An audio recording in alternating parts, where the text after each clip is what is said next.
सहरिया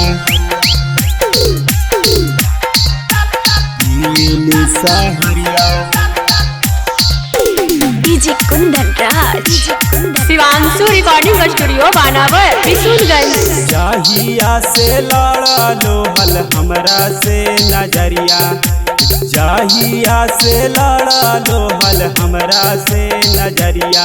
आगे तोरा घुमाबा हलियो हम दिल्ली सहरिया, आगे तोरा घुमाबा हलियो हम दिल्ली सहरिया।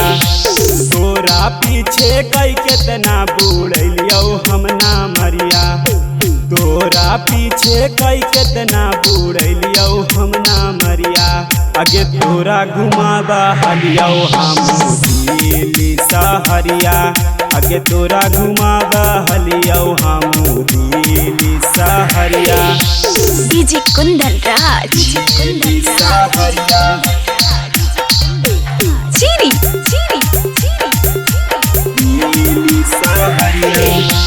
तोर चक्कर में छोड़ी गेलियो पगलाई गे, छोड़ दिलियो करेला पढ़ाई लिखाई गे, पढ़ाई लिखाई गे। तोर चक्कर में छोड़ी गेलियो हम पगलाई गे, छोड़ दिलियो करेला पढ़ाई लिखाई गे।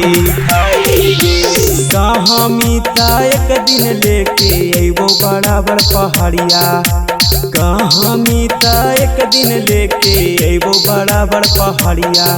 आगे तोरा घुमलियो हमें दिल्ली सहरिया, आगे तोरा घुमलियो हमें दिल्ली सहरिया।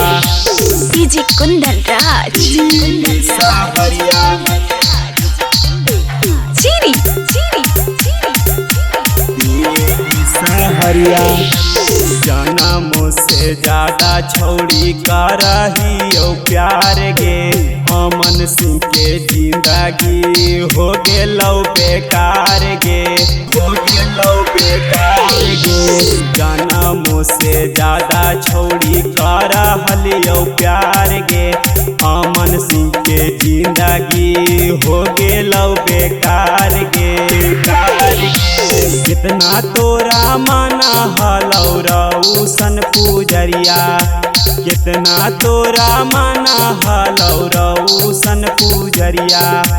तोरा घुमलियो छौड़ी दिल्ली सहरिया, तोरा घुमलियो हमें दिल्ली सहरिया।